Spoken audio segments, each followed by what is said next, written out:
आज का प्रातः क्लास है 29 अगस्त 1968 गुरुवार। ओम शांति। ओम शांति का अर्थ बाप ने समझाया अच्छी तरह से। क्या अच्छी तरह से समझाया कि जो मनुष्य सृष्टि का बाप है, जिसके मुकर्रर रथ में निराकार शिव बाप प्रवेश करते हैं, वही ब्रह्मा विष्णु शंकर तीनों का पार्ट बजाता है। इसलिए कहा जाता आ माने ब्रह्मा, ऊ माने विष्णु, मां माने महेश। तीनों का सम्मिलित पार्ट माने शंकर का पार्ट, त्रिमूर्ति शिव का पार्ट। बाकी शिव की मूर्ति तो होती नहीं, वो तो अमूर्त है। वो मूर्तिमान में प्रवेश करता है।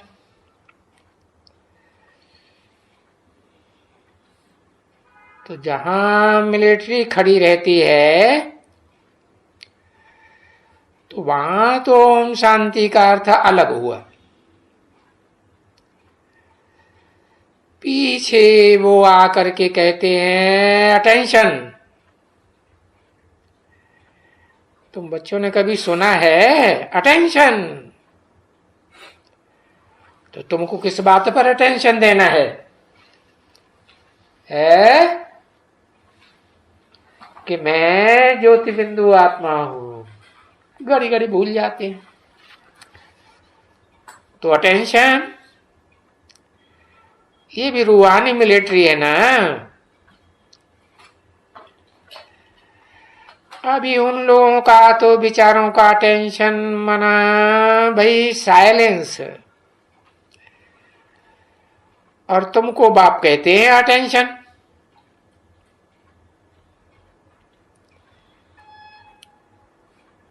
आत्मिक स्थिति में स्थित हो जाओ, रूहानी स्टेज में आ जाओ। और जब रूहानी स्टेज में आएंगे तो बाप को याद, बाप की याद आएगी। तो कहते हैं आत्मिक स्टेज में हो और बाप की याद में हो कि बार बार बोलना पड़ता है। नहीं तो ये बार बार बोलने से भी दूर होना चाहिए, क्योंकि तुमको बनना है नर से नारायण जैसा देवता। देवता तो इशारे से ही समझ जाते हैं। रूहानी दृष्टि से बाप ने देखा और अटेंशन। तो ये तो बच्चों को अभी मिला हुआ है लेसन। किस बात का? पहला लेसन कि हम सब आत्माएं हैं। लेकिन जो लेसन मिला है कि पहले पहले जब यहां बैठते हो, अच्छा कोई जगह में नहीं भी बैठते हैं, नहीं कोई जानते हैं कुछ, तो अटेंशन। तो अटेंशन सिर्फ कोई यहां बाप के सामने नहीं रखना है। नहीं, जहां कहीं भी दुनिया में जाओ रहो, घूमो फिरो दौड़ो, अटेंशन मैं आत्मा। उसका अर्थ ही है अटेंशन। बाप की याद में हो, क्योंकि ये है बेड़ा पार का डायरेक्शन की अटेंशन। बाप की याद में रहना है तो आत्मिक स्थिति में स्थित हो जाओ, अटेंशन। क्योंकि बाप का डायरेक्शन मिलता है ना, तुम आत्मा हो। ये श्रीमत है, इससे जास्ती श्रेष्ठ मत और कोई दे ही नहीं सकता, सारी दुनिया में नहीं दे सकता। तो ये डायरेक्शन मिलता है। तो श्रीमत क्या कहती है? अभी आत्मा को भी तुम बच्चों ने पहचाना, और आत्मा के बाप परमात्मा को भी तुम बच्चों ने पहचाना।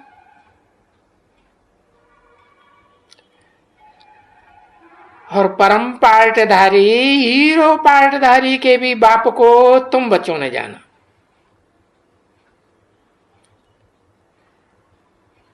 अभी फिर क्या?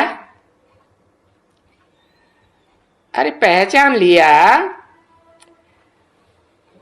कि ये हीरो पार्टधारी है, और ये हीरो पार्टधारी का भी बाप है, बापों का बाप जिसका कोई बाप नहीं। तो ये आत्मिक अटेंशन के बाद फिर होता है कि भाई बिगर अटेंशन तुम विकर्माजीत या सतो प्रधान नहीं बन सकते हो। और सतो प्रधान नहीं बनेंगे तो प्योरिटी पाए नहीं सकते हो। एवर प्योर परमपिता परमात्मा के पास ही एवर प्योरिटी है ना। तो देखो ये मूल चीज है पवित्रता। तो कहेंगे अटेंशन प्लीज। बच्चों, मेरे लाडले बच्चों, आत्मिक स्थिति में स्थित होने वाले बच्चों, अपन को आत्मा समझ, अटेंशन यानी बाप को याद करो, तो सतो प्रधान बनेंगे, प्योरिटी आएगी आत्मा में, है ना। और पवित्र बनते रहेंगे, मूत पलीति बनते रहेंगे, चाहे कर्मेंद्रियों से, चाहे वाचा से, चाहे वाइब्रेशन से। अब ये तो हैं सारी अभी की बातें।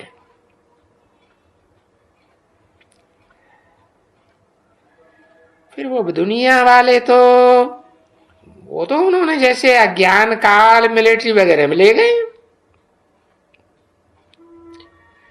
भले वो भी जिस्मानी मिलिट्री है, तुम भी मिलिट्री हो, तुम रूहानी मिलिट्री हो। वो जो कहते हैं ना अंडरग्राउंड मिलिट्री, उनकी तो जिस्मानी अंडरग्राउंड, मिट्टी में चले जाते हैं, जमीन के अंदर। और तुम तो मिट्टी से बाहर आ जाते हो आत्म की स्थिति में, कि देह की मिट्टी में रहते हो, है नहीं। तो तुम भी जैसे अंडरग्राउंड मिलिट्री हो, है यानी एकदम देह रूपी मिट्टी में भ्रकुटी के अंदर। ये उत्तम अंग है ना, उत्तम अंग माथा, उसमें ये भ्रकुटी है। कैसी कुटी? बड़ी पूरी कुटी का नाम है भ्रकुटी। तो तुम उसमें बैठे हो, कोई देखे तो जान थोड़ा ही सकता है कि आत्मिक स्थिति में है या देहभान में है। इन आंखों से देखने से पता चलेगा नहीं। यानी कोई अंडरग्राउंड, कोई धरती के नीचे कोई नहीं जाते हैं, तुम आत्मा, यानी तुम तो गुम हो जाते हैं। और वो लोग देह को छुपाए देते हैं अंडरग्राउंड में, मिलिट्री वाले, उनको कहा जाता है अंडरग्राउंड। और तुम क्या होते हो? अरे तुम तो ज्योति बिंदु आत्मा हो ना, तुम भी गुम हो जाते हो। कहां गुम हो जाते हो? अरे बाप की याद में लीन हो जाते हो। तो गुम हो गए ना। कोई क्या जाने किसकी याद में गया है? देह के संबंधियों की याद में गया, देह के पदार्थों की याद में गया, कोई जानेगा? कुछ नहीं जान सकता। ये सही बातें हैं ना। तो इसको कहा जाता है अंडरग्राउंड, यानी कोई न कोई भी है, दुनिया में कोई भी पहचान नहीं सके तुम्हारी आत्मिक स्टेज को। कोई भी समझ नहीं सकता इन बातों को, क्योंकि इनकॉग्निटो का अर्थ तो बाबा ने समझाया ही है कि तुम गुप्त हो। वो तो शरीर को गुप्त कर देते हैं, तो हवाई जहाज उड़ता रहे उन्हें पता ही नहीं चलता मिलिट्री कहां है, पता चलता है नहीं।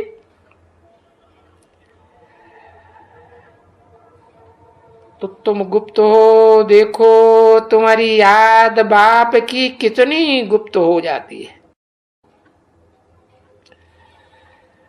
और दुनिया में तो कोई बाप को जानते ही नहीं है। तुम बच्चों ने भी, जिन्होंने प्राइमरी नॉलेज ही ली है, बेसिक नॉलेज ली है, वो भी बाप को नहीं जानते। जानते हैं? वो भी बाप को नहीं जानते कि वो बाप टीचर भी है, बाप भी है और सदगुरु भी है। तीनों पार्ट इकट्ठे एक व्यक्तित्व से बजाता है। तो तुम कितने गुप्त। उन लोगों को तो कुछ न कुछ मुख चलता ही रहेगा, भक्ति मार्ग वालों को, और वो देव जिस्मानी मिलिट्री को ऐसे ऐसे मुख चलता ही रहेगा। जो कुछ भी करेगा सो चलेगा। तुम बाजू में बैठेंगे तो भी उनका मुख चलता रहेगा, राम राम राम राम राम राम, नहीं तो अंदर से जपते रहेंगे राम राम राम। मानसिक जाप कहते हैं ना। तो ये क्या है? और बाप तो सिर्फ इतना ही कहते हैं, बच्चों अटेंशन, आत्मिक स्थिति में आ जाओ, ताकि तुम बाप को याद कर सको। क्योंकि बाप जानते हैं कि बाप को याद करने से इन विचारों का ऐसे कहेंगे ना, अभी तो तुमको विचारे कहेंगे ना। है शंकर को भी बाबा ने क्या कहा? देखो त्रिमूर्ति के चित्र में देखो, बेचारा शंकर ठिठुरा हुआ बैठा है ठंड में, है बेचारा हुआ ना। है जो आत्मिक स्थिति में होगा, पक्का बन जाएगा, तो उसकी सर्दी गर्मी लगेगी? बिल्कुल नहीं लगेगी। तो अभी तो जो मनुष्य सृष्टि का बाप है उसी का ये हालत है। तो तुमको भी क्या कहेंगे? बेचारे कहेंगे या नहीं कहेंगे? हाँ, जब बाप ही बेचारा तो बच्चे भी बाप के बच्चे बेचारे। स्वर्ग में तो ये सब बातें होती नहीं है। क्या? क्यों? कि वहां तो सब आत्मिक स्थिति में होंगे, कोई देवान में होगा नहीं। तो वहां बेचारे तो देवताएं हो ही नहीं सकते। बेचारे कहा जाता है जो कहां बेचारे कोई बंधनों में फंसा हुआ होता है। ये दुनिया का वातावरण है ना, सर्दी गर्मी का, तो उसमें सारी दुनिया के प्राणी मात्र फंसे हुए हैं या नहीं? फंसे हुए। तो ये तो तुम बच्चे समझ गए हो अभी। कब ही? पुरुषोत्तम संगम युग में। और तुम्हारे सिवाय जो इस पुरुषोत्तम संगम युग को नहीं जानते हैं, नहीं समझते हैं, इतना नहीं समझते जितना तुम समझते हो। और तुम भी एक जैसा नहीं समझते हो, नंबरवार पुरुषार्थ अनुसार समझते हो। बेसमझ को हमेशा कहा जाता है, अरे तुम तो जैसे कोई भैंस बुद्धि हो। तो बाप भी तो तुमको ऐसे कहेंगे ना, तो नहीं अटेंशन देंगे। बच्चे कहेंगे हम बाप को याद करेंगे, क्योंकि बाप ने आगे भी समझाया है बच्चों को कि मीठे बच्चे, तुमको तो लाइट हाउस भी कहा जाता है। एक जैसे लाइट हाउस कि उनमें लाइट नंबरवार होती है, नंबरवार लाइट हाउस। किस बात की लाइट हाउस? ज्ञान की रोशनी लाइट हाउस बन करके तुम सारी दुनिया में चारों दिशाओं में फेंकते हो कि नहीं? हाँ, फेंकते हो। तो तुमको भी लाइट हाउस नंबरवार कहेंगे और बाप को भी अव्वल नंबर लाइट हाउस कहेंगे। तुम लाइट हाउस सब बच्चों ने देखा है? कोई भी ऐसा होगा शायद है लाइट हाउस का है रूप रंग न देखा हो। वो स्टीमर आता है ना, है सागर में से होता हुआ, फिर वो लाइट हाउस की बत्ती चारों ओर फिरती रहती है ना। हाँ, ऐसे दिखलाते हैं कि भाई वो इस तरफ से हो करके जाओ। क्या? हाँ, इधर उधर भटकने की जरूरत नहीं है, इस तरफ से जाओ। तो कोई दूसरी जगह में जा करके पहाड़ से न लटक जाए, टकरा जाए। नहीं तो समंदर में बर्फ के पहाड़ भी तैरते हैं कि नहीं? है? अगर दो पहाड़ों के बीच में कोई स्टीमर आ जाए तो क्या हो जाएगा? चकनाचूर हो जाएगा ना। तो बताया उथला पानी हो, कहां मिट्टी हो सागर में जिसमें जानवर फंस जावे। है? बड़ी बड़ी मछलियां होती है ना, है? सील व्हेल मछली कितनी बड़ी बड़ी होती है। तो और जैसे ऐसे जमीन में फंस जाते हैं जानवर, और फिर वो मिट्टी में मुश्किलात भी हो जाती है उनका निकलना। इसलिए लाइट हाउस रखते हैं कि भाई कोई इधर उधर न फंस जावे। तो ये भी फंसी आत्मा मिट्टी में सब फंसे हुए हैं ना, सारी दुनिया की प्राणी मात्र की आत्मा। तो देखो बाप भी तो लाइट हाउस है ना, भी क्यों लगाई दिया है? दो बाप है ना। हाँ, तो बताया ऐसे नहीं कि सुप्रीम सोल बाप, हेवनली गॉड फादर, जो हेवन का रास्ता बताने वाला है, वही लाइट हाउस है। जिस मुकर्रर रथ में प्रवेश करते हैं वो भी बड़े से बड़ा लाइट हाउस है ना। बाप समझाते हैं, एक आंख में रखो। वो आंख ऐसे फिरती है ना दो जगह, इधर उधर है। तो यहां से बंदर, फिर यहां से बंदर, घड़ी घड़ी घड़ी इस बंदर का उस बंदर का। तो बाप भी तो घड़ी घड़ी समझाते हैं ना, मीठे बच्चों एक आंख में रखो शांति धाम और दूसरी आंख में रखो सुख धाम। ये तुम आत्मा के दो एवरलास्टिंग बंदरगाह हैं। कहां जाना है? या तो शांति धाम जाना है या तो सुख धाम जाना है। पहले शांति धाम जाना है। अब ये रास्ता है, क्योंकि चैतन्य लाइट हाउस हो, तभी तो बाप कहते हैं ना, बच्चे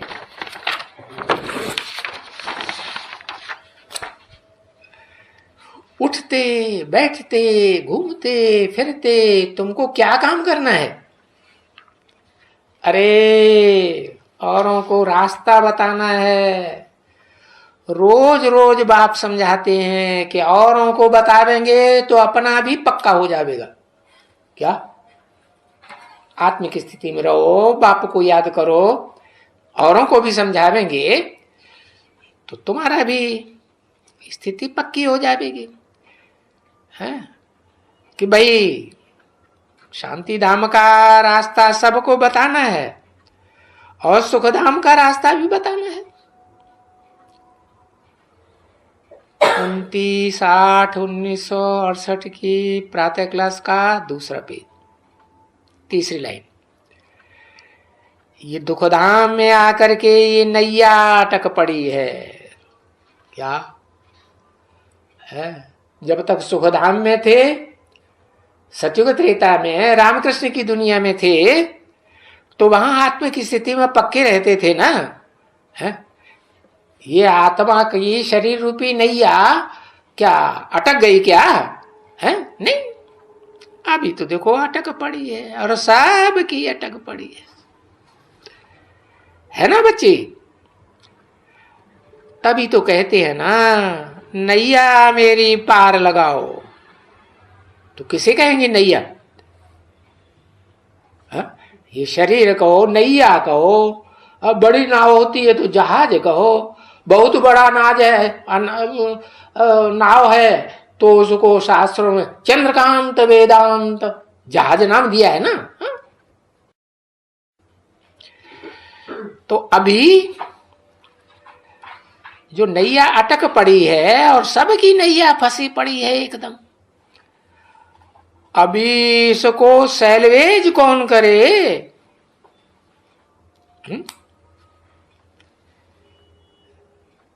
कोई होगा सैलवेज करने वाला है या नहीं? कौन है इस नैया को सैलवेज करने वाला? हाँ, जिस मुकर्रर रथ में प्रवेश करते हैं उसको कहते हैं शिव बाबा। तो तुम्हारा नाम सैल्वेशन आर्मी हो जाता है इस दुनिया में। तो वो तो कोई सैल्वेशन आर्मी है थोड़े ही है जो सारी दुनिया के प्राणियों को सैल्वेज करती हो। नहीं, वो तो ऐसे ही नाम रख दिया है सैल्वेशन आर्मी। नहीं तो सैल्वेशन आर्मी भी तुम बच्चे हो, आत्म की स्थिति में रहने वाले, और तुमको तो दुनिया के हर प्राणी मात्र को सैल्वेज करना है। हरेक की आत्मा की ये शरीर रूपी नैया अटक पड़ी है, सभी की। तो तुम सैल्वेशन आर्मी हो, सैल्वेज करते हो। ओम शांति।